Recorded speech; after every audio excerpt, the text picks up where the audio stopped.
यानी हुकूमत ने वाज़ेह कर दिया है कि अरकान ने अलल ऐलान मान लिया है कि उन्होंने पार्टी छोड़ दी है, उन पर आर्टिकल 63A का इतलाक हो गया है, इसलिए कार्रवाई का आगाज़ किया जा रहा है।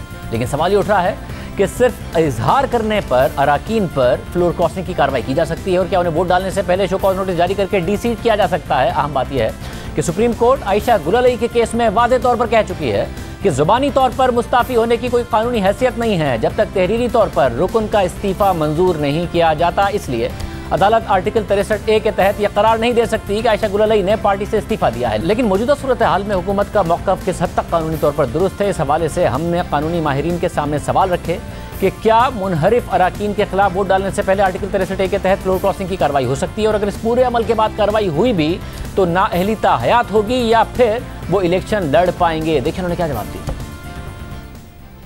नहीं, देखिए, खिलाफ वोट देना जो है वो एक मुख्तलिफ बात है, पार्टी से रिजाइन कर देना एक मुख्तलिफ बात है। इन लोगों ने पार्टी से रिजाइन तो नहीं किया, उनका ये कहना है कि वो जाहिर है अपनी जो भी वजूहात बताते हैं उनकी बुनियाद पर वो एक खास तरीके से वोट करना चाहते हैं, अपनी पार्टी के वजीर आजम के खिलाफ वोट करना चाहते हैं। तो ये मामला बिल्कुल ऐसा नहीं है कि उन्होंने पार्टी से रिजाइन कर दिया हो, इसलिए 63A(1) का यहाँ इस सूरत पे कोई इतलाक नहीं है। आइन इजाजत देता है एक अमल की और कहता है कि अगर ये अमल करोगे तो फिर तुम्हें इस तादीबी कार्रवाई का सामना करना पड़ सकता है। तो जाहिर है कि वो अमल आइन में ने मुतसव्वर किया है, तो वो अमल बजाते खुद तो एक मैं समझता हूँ 63(1) जो F है, जहाँ ताहयात नाअहली की बात की गई है या सुप्रीम कोर्ट के फैसले की वजह से ताहयात नाअहली अब हमारे सामने है, तो उसका इतलाक तो नहीं होगा, लेकिन उसके लिए बहरहाल एक अलहदा कार्रवाई करना पड़ेगी, एक अलहदा पिटिशन फाइल करना पड़ेगी। और जब ऐसा होगा और अगर ऐसा होगा तो फिर अदालतें फैसला करेंगी कि अगर एक शख्स अपनी पार्टी की हिदायत के खिलाफ वोट देता है तो क्या वो एक ऐसी बदअहदी का मुर्तकिब हुआ है कि उसके बाद उसको सादिक अमीन नहीं तसव्वुर किया जा सकता और वो नाअहल करार पाएगा। ये बिल्कुल एक मुख्तलिफ मामला है। नशस्त से महरूम हो जाना एक बात है और ताहयात नाअहल हो जाना या किसी खास मुद्दत के लिए नाअहल हो जाना एक बिल्कुल मुख्तलिफ बात है। यहाँ इस वक्त बात सिर्फ ये हो रही है कि क्या उसको वोट देने से रोका जा सकता है, उसका जवाब है नहीं। और अगर वो वोट देता है पार्टी हिदायत के खिलाफ तो फिर क्या होगा, वो आइन में दिया गया है, उसके खिलाफ तादीबी कार्रवाई हो सकती है, वो अपनी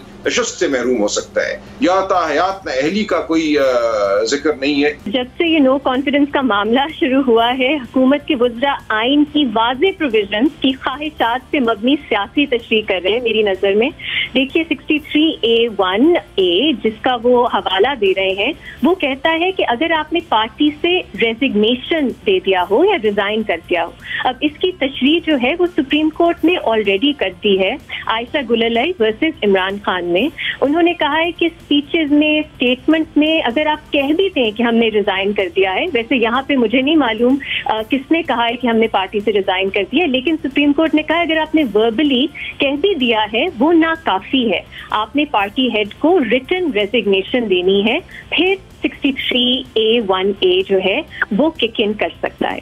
दूसरी अहम चीज ये है कि प्रोसीजर वही होगा, जो पार्टी हेड है वो डिक्लेरेशन शो कॉज के बाद स्पीकर को देंगे, स्पीकर आगे इलेक्शन कमीशन को देंगे और इलेक्शन कमीशन जो है वो 30 दिन के अंदर अंदर फैसला करेगा डी सीटिंग का। आप डी सीट होते हैं उस वक्त के लिए और आप फिर इलेक्शन लड़ सकते हैं और यही प्रैक्टिस भी रही है। तो इस पे क्योंकि एक हमने पहले देखा था कि सुप्रीम कोर्ट ने 62(1)(f) को लाइफ टाइम डिस्क्वालिफिकेशन की तरह इंटरप्रेट किया था, तो देखते हैं सुप्रीम कोर्ट यहाँ क्या कहता है। लेकिन मेरी नज़र में पास्ट प्रैक्टिस भी यही रही है और इसमें 62(1)(f) की अगर आप कंपेयर करें यहाँ पे उसमें शायद गुंजाइश कम है, क्योंकि सिर्फ ये लिखा है कि आप अपनी सीट लूज कर देते हैं, ये नहीं लिखा कि आप हमेशा के लिए डिस्क्वालीफाई हो सकते हैं या आप आइंदा भी इलेक्शन नहीं लड़ सकते। मैं नहीं समझता कि ये मुमकिन है जब तक कि वो वोट कास्ट ना कर दे खिलाफ, क्योंकि अगर किसी ने इंटेंशन का इजहार भी किया है तो कोई चीज और माने नहीं है कि वो उस वक्त तक अपना माइंड ना चेंज कर ले और वोट खिलाफ ना डाले। तो इसलिए जब तक एक एक्ट ना हो जाए जिसके बारे में आइन ने कहा है कि उसके बाद उसको डी सीट किया जा सकता है, तब तक उसके खिलाफ डी सीट होने की प्रोसीडिंग्स नहीं शुरू हो सकती।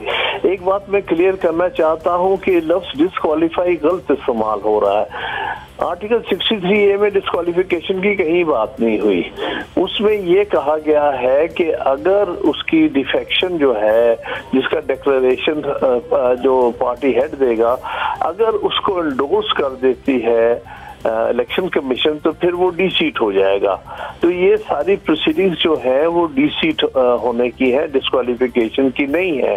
उससे उसको अगले इलेक्शन लड़ने के लिए डिस्क्वालिफिकेशन का सामना नहीं करना पड़ेगा, वो सिर्फ वक्ती तौर पर डी सीट हो जाएगा।